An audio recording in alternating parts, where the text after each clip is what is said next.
Pemirsa, geliat pendaftaran bakal calon legislatif ke KPU begitu meriah. Namun di balik itu ada bayang-bayang ketidakpastian ketika sampai sekarang Mahkamah Konstitusi belum memutuskan perkara tentang sistem pemilu. Mengapa MK tidak segera saja mengambil keputusan agar publik tidak gonjang-ganjing? Kita akan langsung mengulasnya bersama dengan legislator Nasdem Muhammad Farhan, legislator Partai Demokrat Dede Yusuf, dan koordinator Komunitas Pemilu Bersih Jerry Sumampau. Selamat malam, Mas Farhan, Mas Dede, dan juga Mas Jerry. Selamat malam, Mbak. Selamat malam semuanya, selamat malam. Apa kabar semuanya, dalam keadaan sehat walafiat? Terima kasih telah bergabung bersama kami. Insya Allah sehat. Saya ingin ke Mas Farhan terlebih dahulu. Kalau begitu Mas Farhan dan juga Mas Dede Yusuf, gelisah tidak melihat bahwa ini kan pendaftaran sudah dimulai, tapi ada aturan yang masih menggantung yang saat ini belum diputus di MK, dan ini terkait dengan sistem pemilu. Saya ke Mas Farhan. Kegelisahan itu tentu saja ada, karena bagaimanapun juga dari kita yang sebetulnya sudah maju menjadi sebuah bentuk demokrasi yang lebih terbuka, yang melibatkan lebih banyak partisipasi masyarakat, sekarang tiba-tiba akan diarahkan menjadi pemilu yang dalam tanda kutip dikooptasi oleh partai gitu. Nah, ini sebetulnya bertentangan dengan apa yang selama ini kita perjuangkan. Kalau kita kembali ke sistem tertutup, maka kita kembali ke sistem Orde Baru. Jadi untuk apa ada reformasi 98 kalau kembali ke sistem pemilu masa Orde Baru? Itu pertanyaan besar tentunya. Ya. Lalu menyikapinya seperti apa, Mas Farhan? Artinya kalau melihat bahwa akan ada kemungkinan perubahan sistem pemilu, Anda tadi mengatakan ini kembali lagi ke sistem di Orde Baru. Bagaimana kemudian dari masing-masing legislator paling tidak begitu ya, bacalek yang nanti akan berkontestasi ini mempersiapkan diri seberapa besar akan berubah nantinya dan akan seberapa merugikan? Kalau saya sih secara pribadi tidak pernah mau memasalahkan mau terbuka atau tertutup. Yang penting kita sebagai politisi yang bekerja untuk peserta pemilu dan ini partai politik itu harus menentukan dan memperjuangkan bahwa kita akan mengikuti kontestasi. Itu dulu nomor satu. Okay. Masalah terbuka atau tertutup itu dalam tanda kutip gimana nanti gitu ya. Kalau dalam konteks perjuangan di lapangan. Tetapi secara prinsip sekali lagi saya akan terus secara pribadi dan sebagai bagian dari komunitas pro demokrasi meminta agar Mahkamah Konstitusi betul-betul mempertimbangkan bahwa apabila kita masuk ke sistem tertutup, kita kembali ke sistem Orde Baru. Titik. Oke, baik. Mas Dede Yusuf melihatnya seperti apa? Ada kegelisahan yang Anda rasakan saat ini? Ya, terima kasih Mbak. Ya, selamat malam juga untuk Kang Farhan dan juga Pak Demis Sumampau. Jadi ya, begini, saya langsung aja bahwa pada dasarnya kalau terbuka atau tertutup semua itu adalah keputusan bersama undang-undang ya. Dan dalam undang-undang sebelumnya memang kita sudah tetapkan, sudah ada kesepakatan bahwa adalah tertutup. Nah, poinnya memang kita telah bekerja selama 3 tahun, hampir 4 tahun lebih untuk konsep terbuka. Dan memang kalau kita berbicara terbuka, hanya pada saat terbuka inilah kami, para tokoh masyarakat, tokoh publik ataupun selebriti dan lain-lain mendapatkan kesempatan untuk bisa maju sebagai wakil-wakil rakyatnya. Namun kalau sistem tertutup, tentu pemilik kuasa penuh adalah partai. Dan ini tentu mengambil hak masyarakat ketika masyarakat sepertinya tidak tahu siapa yang dia pilih, dia hanya mencoblos partai. Dan kemudian kalau mau mengadu, nanti mengadunya kemana? Karena anggota-anggota dewannya tidak lagi berada di depan pagar rumah masyarakat. Nah, ini juga salah satu poin yang paling penting. Yang kedua, bagi kami di Demokrat sebetulnya terbuka atau tertutup, kita sudah siap. Apapun keputusannya kita siap. Tapi yang paling penting adalah jangan mengambil hak rakyat untuk memilih calon-calonnya. Bagi saya pribadi, tentunya adalah ini jangan kita kembali setback sebagaimana yang dikatakan Kang Farhan tadi, kembali seperti tahun-tahun pada Orde Baru. Mengapa? Apabila ingin melakukan perubahan, boleh saja, namun tidak dalam rangka ujuk-ujuk. Tinggal 1 tahun pemilu, tiba-tiba langsung dilakukan perubahan tertutup. Sepertinya ada sesuatu di balik itu semua. Jadi harus kita sepakati apakah 2029 nanti mau tertutup atau tidak, disepakati bersama-sama dengan seluruh peserta partai politik. Demikian, Mbak. Terima kasih. Baik. Saya ke Mas Jerry kalau begitu untuk menanggapi sesuatu, nampaknya ada sesuatu.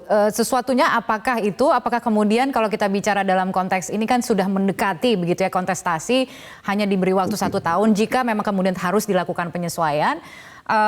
Lalu apakah tidak lebih baik kemudian ini diimplementasikan di tahun 2029 gitu? Pilihannya antara 2024, 2029. Anda membacanya gelagatnya ini seperti apa?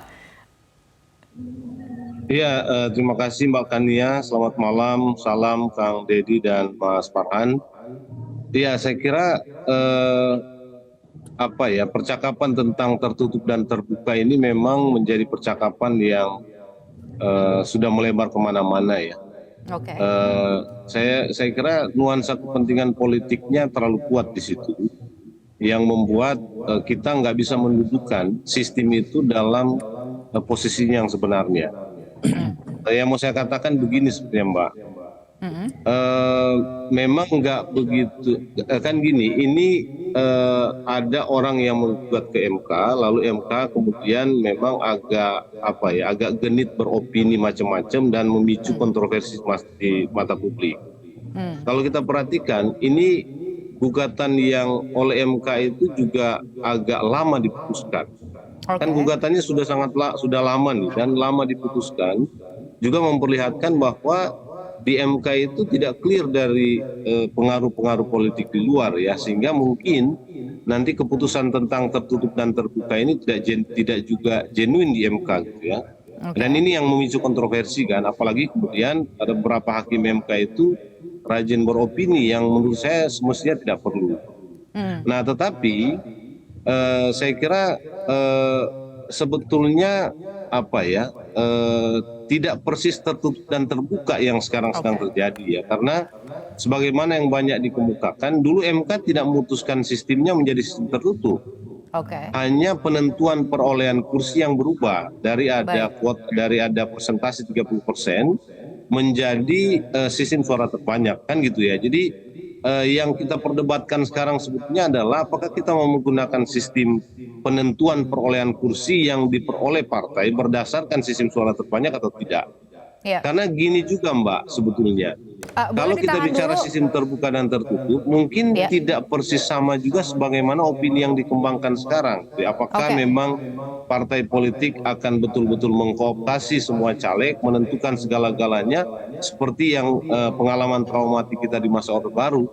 Saya kira nggak akan ke sana juga gitu ya. Sudah terlalu jauh kita kembali ke sana. Jadi saya ingin ini menurut saya lebih proporsional. Tapi kalau saya kira kita memang gelisah kalau kemudian perubahan sistem perolehan kursi itu, mekanisme perolehan kursi itu tiba-tiba berubah di tahapan yang sudah sangat mepet menjelang pemilu gitu ya. Karena itu. Tapi justru itu Mas Jerry, karena kita tidak akan tahu akan seperti apa putusannya, bukan? Kalau kita melihat nanti kita akan coba untuk menguji opini dari yang tadi Anda katakan tidak seharusnya gitu disampaikan oleh Hakim MK, tapi kita harus jeda terlebih dahulu, akan kita lanjutkan sesaat lagi.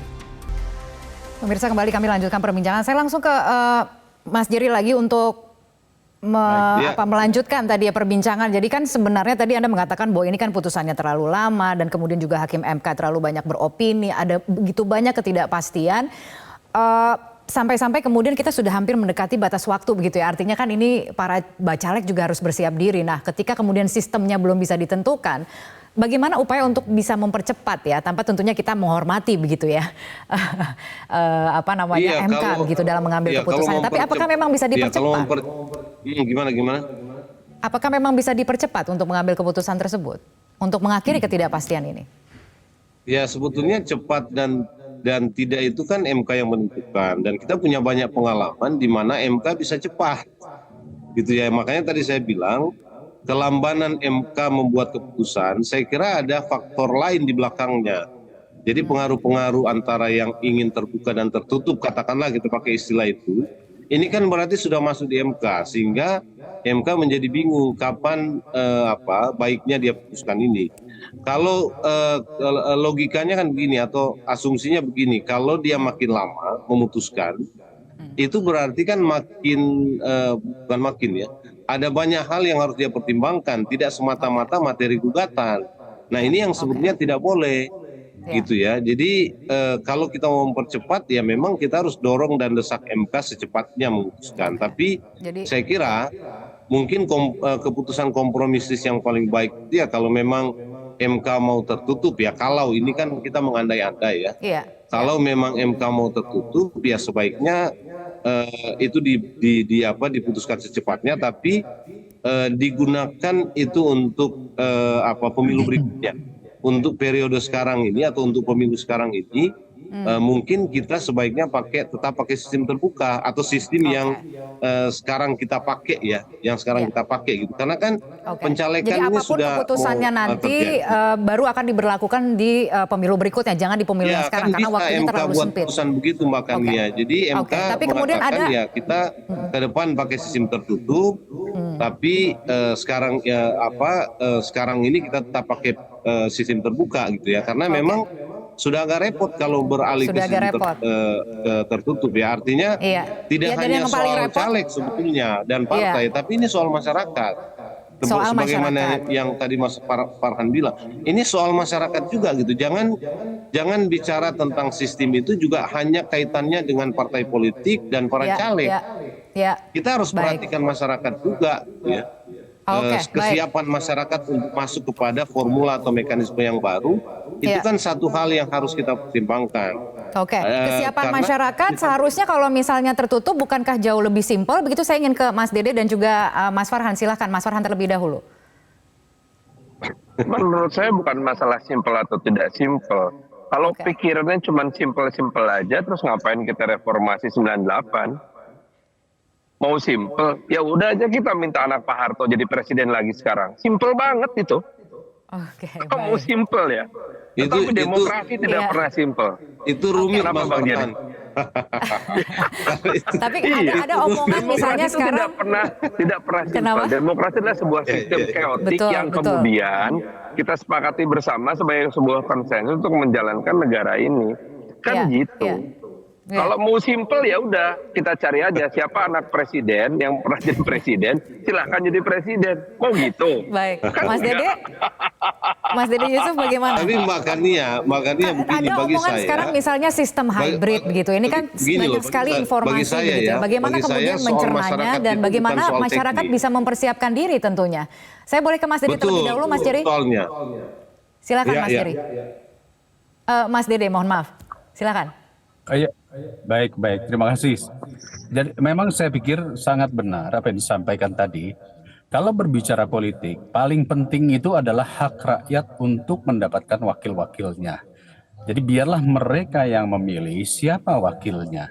Jadi oleh karena itu, sekali lagi dari awal saya katakan tidak bisa kita mengambil hak rakyat untuk melakukan pendekatan atau didekati oleh calon wakil-wakilnya. Nah memang benar kalau kita berbicara sesimpel itu, menurut saya tidak juga. Kita paham bahwa proses pemilu sudah beberapa kali terjadi untuk mengurangi mengurangi golput saja itu dibutuhkan waktu beberapa tahun untuk melakukan sosialisasi. Apalagi sekarang saat ini pemilih terbesar itu adalah yang disebut sebagai anak-anak muda, yang mana pemahaman tentang politik adalah apa yang sekedar dilihat di media sosial atau mungkin di berita-berita saja. Nah, jangan kita gampangkan mereka. Mereka adalah hak-hak untuk bisa mencari pemimpin-pemimpin dan wakil-wakilnya. Kita harus memberikan mereka kesempatan untuk memilih. Jadi benar sekali konteksnya, saya sepakat dengan Pak Jerry tadi mengatakan kalau mau dirubah, maka kita berbicara periode berikutnya, mari kita rubah. Sehingga semua partai politik akan menyusun bagaimana pola pelatihan, kaderisasi, apapun juga yang sudah siap untuk menuju kepada 2029. Saat ini semua proses sedang terjadi, pendaftaran, bacalek, dan lain-lain. Banyak yang ketakutan, wah kalau tertutup saya nggak ikut lah, kira-kira begitu. Banyak tokoh-tokoh publik, tokoh-tokoh masyarakat, LSM, orang-orang yang berjuang buat masyarakat. Kalau tertutup saya nggak jadi ya. Akhirnya ujung-ujungnya adalah pilihan-pilihan partai yang belum tentu itu yang diinginkan oleh masyarakat. Mungkin demikian. Baik, sehingga kualitasnya pun jadi menurun begitu ya ke depannya ya. Oke, Mas Jerry. Kalau saya boleh menambahkan sedikit. Sedikit saja, Mas Jerry, kita harus akhiri sedikit saja. Sistem tertutup sekarang itu akan menjadi pintu gerbang nanti pemilihan presiden dan kepala daerah itu akan lewat partai dan dewan. Oke. Itu menjadi catatannya. Baik. titik mundur balik gitu. Titik mundur. Baik, terima kasih sekali lagi. Mohon maaf saya harus akhiri perbincangan ini. Nanti akan kita coba dialogkan lagi pada kesempatan berikutnya. Terima kasih sekali lagi telah bergabung bersama kami di Prime Time News. Pemirsa, Prime Time News masih akan kembali